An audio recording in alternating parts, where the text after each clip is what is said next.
इसमें ये कह रहे थे कि जो वास्तविकता की जो समझ है ना, वो आप में है ना, ज्ञान स्वरूप में।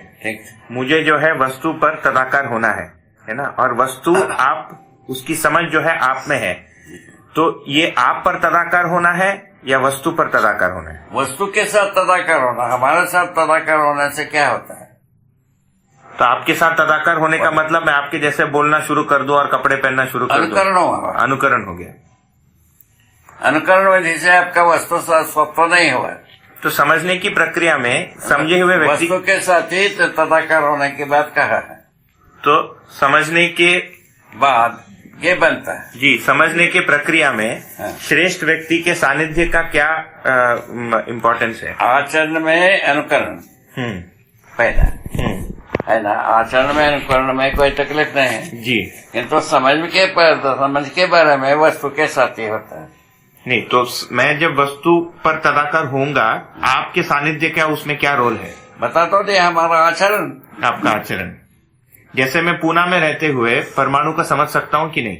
उसको नहीं समझ सकते। पर आप तो इधर है, आपका सानिध्य तो है नहीं उसमें। सानिध्य में इसीलिए कि उसको पूरा अध्ययन करना है।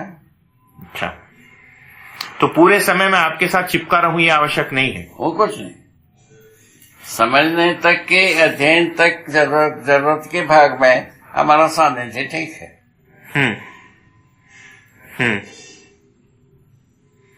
जैसे मैं अगर कुछ, इससे क्या हुआ तो पहले के अनुभव के अनुसार, वाचन के अनुसार यह था, कोई एक आदमी समझेगा तो सबका कल्याण होगा।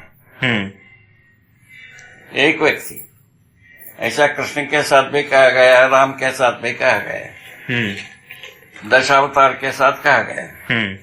ठीक है ना, वो होता नहीं ऐसा। तो आपके साथ आचरण वाला एक पक्ष जो है अनुकरण करने के लिए एक मिलता है, एक देखने मिलता है सानिध्य से। दूसरा, जैसे सुबह के सत्र में साक्षात्कार के बारे में मैंने कुछ एस्टिमेशन बनाया था, वो आपसे मैं वेरीफाई करने आता हूँ तो पता चलता है ये सही है कि गलत है, ये एक रोल बनता है। ठीक है ना? वो तो ठीक है, हमको ये ठीक हम जैसा का समझा हो वैसा आप समझे हैं कि नहीं है, ये पता लगता है। ये पता लगता है। इसमें एक लगता है कि जो जैसे मान लीजिए मैं अभी 6 महीने बाद आता हूँ, बहुत मेहनत करके आता हूँ और पता चलता है कि सारा गलत है, उसको वाइप आउट करने की हिम्मत बनाने की जरूरत है, बहुत जरूरत। नहीं तो लगता है कि ये मेरी चीज हो गई और आपने उसको उड़ा दिया, वो तो खत्म हो गया, सानिध्य का कोई लाभ नहीं हुआ, लाभ ही नहीं हुआ। लाभ नहीं। तो बार बार ये वाइप आउट होना जो है, मुझे लगता है कि ये समझने के प्रोसेस में एक भाग है। क्या है सब समझना कोई निश्चित प्रणाली है जी, उसी विधि से समझना होता है। उसमें कोई ज्यादा पंचायत भी नहीं है। हर शब्द का जो प्रयोग करते हैं उसका निश्चित अर्थ होता है। अर्थविहीन शब्द होते ही नहीं है। अर्थविहीन शब्द होता है तो वह तो कोई राग हो गया, स्वर हो गया, कुछ हो गया।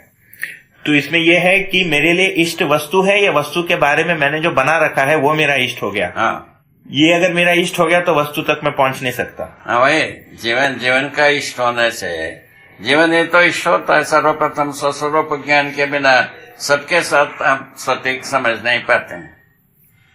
यही विधि है इसका। स्वयं में विश्वास होने के बाद ही संसार के साथ विश्वास होगा। स्वयं में व्यतिरिक्त रहते हुए संसार के साथ विश्वास होता ही नहीं। किस बात के? संसार समझ सकता है इस बात की अभी, उसके बाद जो है ना समझ गए हैं ये दूसरा बात। समझ गए हैं तब जो है ना साथ में जीने वाली बात है। सब समझ गए हैं, समझा हुआ व्यक्ति के साथ ना हम जी पाएंगे, ना समझ के साथ जी पाएंगे। समझे।